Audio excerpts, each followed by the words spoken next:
Hello दोस्तों, आज की वीडियो में हम एक्सप्लेन करेंगे एक रोमांटिक ड्रामा मूवी को।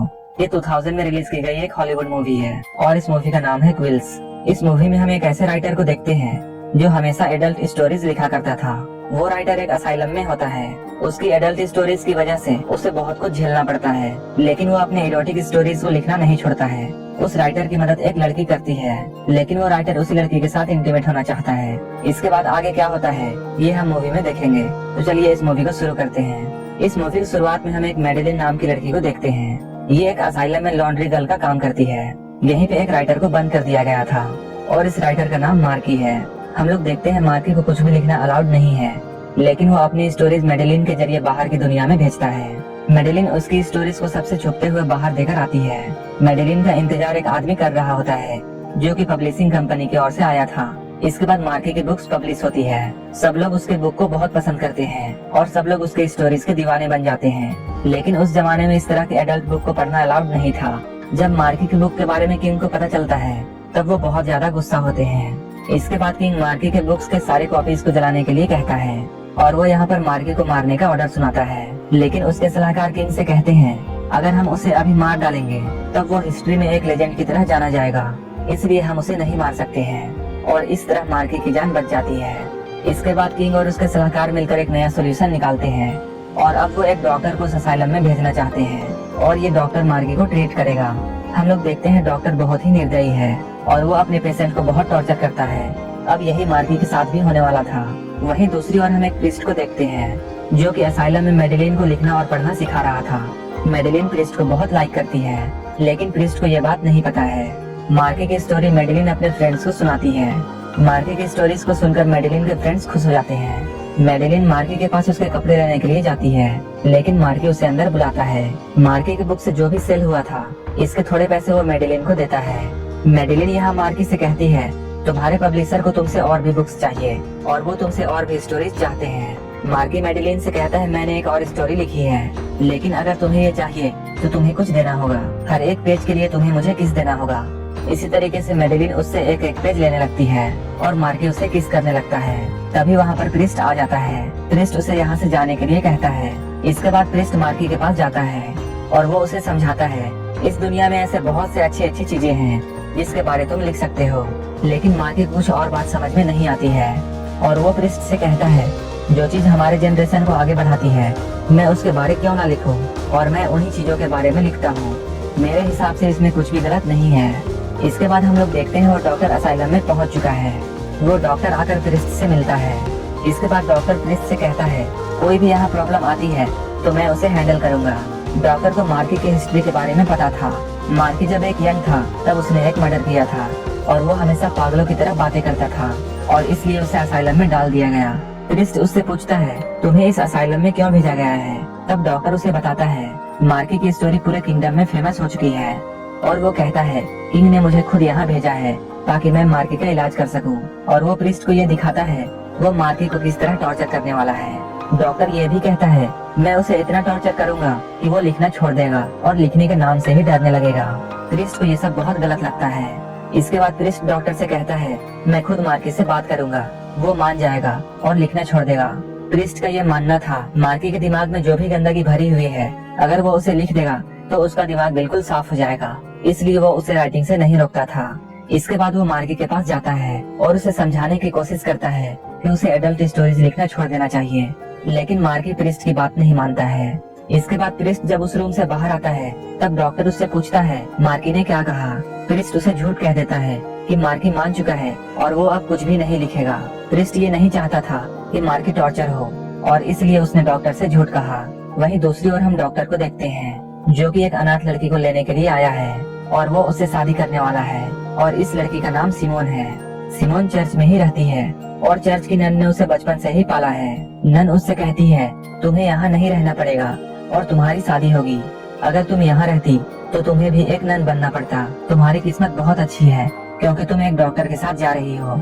हम लोग देखते हैं सिमोन एक टीनेजर है। वही डॉक्टर की उम्र सिमोन से बहुत ज्यादा होती है, लेकिन फिर भी सिमोन को उसके साथ जाना पड़ता है। सिमोन को ऐसा लगता है जैसे कि वो एक पिंजरे से निकलकर दूसरे पिंजरे में जा रही है। यहीं पे हमें ये पता चलता है सिमोन को बुक्स पढ़ने का बहुत शौक है। दुनिया के बारे में उसके पास जो भी नॉलेज था वो सिर्फ बुक्स पढ़कर वो जानती थी। इसके बाद रात में डॉक्टर उसके पास आता है और वो उसके साथ जबरदस्ती इंटीमेट होता है। इन दोनों के बारे में बाहर बहुत सी बातें होती हैं, क्योंकि सिमोन डॉक्टर के एज से बहुत छोटी थी। एक दिन इनके असाइलम के थिएटर में एक शो होने वाला था और इस शो को मार्की ने ही लिखा था। क्योंकि इस प्ले को मार्की ने लिखा था, इसलिए ये एक एडल्ट शो होता है। डॉक्टर सिमोन के साथ प्ले देखने के लिए आता है, लेकिन डॉक्टर देखता है प्ले में उसकी और सिमोन की स्टोरीज दिखाई जा रही है। इसके बाद वो सिमोन को यहाँ से जाने के लिए कहता है। सारे लोग इस प्ले को देख रहे थे और इस प्ले में बहुत सी एडल्ट चीजें होती हैं। प्ले देखते हुए एक पेशेंट एक्साइट हो जाता है और वो मैरिलिन को पीछे से पकड़ लेता है और उसके साथ जबरदस्ती करने लगता है। प्ले की वजह से मैरिलिन की आवाज बाहर तक नहीं जा रही थी। इसके बाद मैरिलिन एक गर्म आयरन उठाती है और उस आदमी को मारती है। उस आदमी के चिल्लाने से सभी लोगों को इसके बारे में पता चल जाता है। इसके बाद डॉक्टर क्रिस्ट से कहता है, ये सिर्फ मार्की के प्ले की वजह से हुआ है। अगर उसने ऐसी प्ले नहीं लिखी होती तो ये सब नहीं होता। इसलिए मार्की के खिलाफ इन्हें कुछ न कुछ करना पड़ेगा। क्रिस्ट मार्की को टॉर्चर से बचाना चाहता था और इसके बाद वो मार्की के रूम में जाता है और उसके पेन और पेपर को ले लेता है। मार्की क्रिस्ट से रिक्वेस्ट करता है, प्लीज मेरे पेन और पेपर को मत ले जाओ। मार्की क्रिस्ट से ये भी कहता है, मैडिलिन मेरी सारी बातों को मानती है। अगर तुम चाहो तो मैं मैडिलिन को तुम्हारे पास भेज सकता हूँ। क्रिस्ट जब उसकी ये बात सुनता है तो वो बहुत गुस्सा होता है। वहीं दूसरी ओर हम मार्की के वाइफ को देखते हैं, जो कि उससे मिलने के लिए असाइलम में आई है। वो मार्की को समझाने की कोशिश करती है, तुम ऐसी चीजें मत लिखा करो, लेकिन मार्की को उसकी बात समझ में नहीं आती है और वो अपनी वाइफ पर गुस्सा हो जाता है और वो कहता है, तुम जल्दी मेरे लिए पेन और पेपर लेकर आओ। उसकी वाइफ उससे कहती है, तुम तो यहाँ बंद हो, लेकिन मैं जब भी बाहर जाती हूँ लोग मुझे गलत निगाह से देखते हैं। तुम्हारी वजह से मेरा बाहर रहना मुश्किल हो गया है और कोई भी अब मेरी रिस्पेक्ट नहीं करता है। मार्की को उसकी वाइफ की इन बातों से कोई भी फर्क नहीं पड़ता है। इसके बाद मार्की की वाइफ डॉक्टर के पास जाती है और वो डॉक्टर से कहती है, आप मार्की का सही से इलाज करिए, उसे आप इतनी तकलीफ देना कि वो फिर से ऐसी चीजें ना लिखे। डॉक्टर उससे कहता है, हमारे असाइलम में इतने पैसे नहीं हैं कि हम उसका अच्छे से इलाज कर सके। डॉक्टर ये भी कहता है, मार्की के बुक को सेल करके जो भी प्रॉफिट होता है उसका तुम क्या करती हो। उसकी वाइफ कहती है, वो पैसे डर्टी मनी है, इसलिए मैं उसे हाथ भी नहीं लगाती हूँ। डॉक्टर उससे कहता है, तुम वही पैसे मुझे दे दो, मैं उन्हीं पैसों को यूज करके उसे टॉर्चर करूंगा और उसका इलाज करूंगा। मार्की की वाइफ डॉक्टर की इस बात को मान जाती है। इधर मार्की बहुत परेशान है, क्योंकि अब वो कुछ भी नहीं लिख पा रहा था। उसके पास जब खाना आता है तब वो चिकन के बोन को पेन बनाता है और वाइन को अपना इंक बनाता है और उससे लिखने लगता है और वो अपनी बेडशीट पर पूरी बुक लिख देता है। इसी सीट को मैडिलिन बाद में ले जाती है और मैडिलिन जाकर उसकी स्टोरीज को पेपर में लिख देती है। जब वो उसकी स्टोरीज को पेपर में लिख रही होती है तब उसकी मदर भी उसकी स्टोरीज को सुनती है। उसकी मदर को कुछ भी दिखाई नहीं देता है। वो मार्की की स्टोरीज को सुनकर बहुत खुश होती है। इसके बाद मार्की की बुक फिर से पब्लिश होती है। सारे लोग ये सोच में पड़ जाते हैं, आखिर कैसे मार्की की सारी स्टोरीज बाहर आती है। जब डॉक्टर अच्छे से छानबीन करता है तब उसे ये पता चल जाता है कि अब मार्की किस तरह से लिखता है। क्रिस्ट भी मार्की की इस हरकत से बहुत गुस्सा होता है। इसके बाद क्रिस्ट उसके रूम में जाता है और उसके रूम से सारे लिखने के सामान को हटा देता है। मार्की के रूम में अब कुछ भी ऐसा नहीं होता है जिससे कि वो लिख सकता था। वहीं दूसरी ओर हम डॉक्टर के वाइफ सिमोन को देखते हैं, जो कि मार्केट में कुछ लेने के लिए आई है। वो मार्केट से मार्की की बुक को खरीदती है। वो इस बुक को पढ़ना चाहती थी। मार्की को जब कुछ भी लिखने के लिए नहीं मिलता है तो फिर से बहुत परेशान हो जाता है। इसके बाद उसे खिड़की के नजदीक एक कांच का टुकड़ा मिलता है। उस कांच से वो अपना ब्लड निकालता है और वो अपनी सारी स्टोरीज अपने कपड़ों पर लिख डालता है।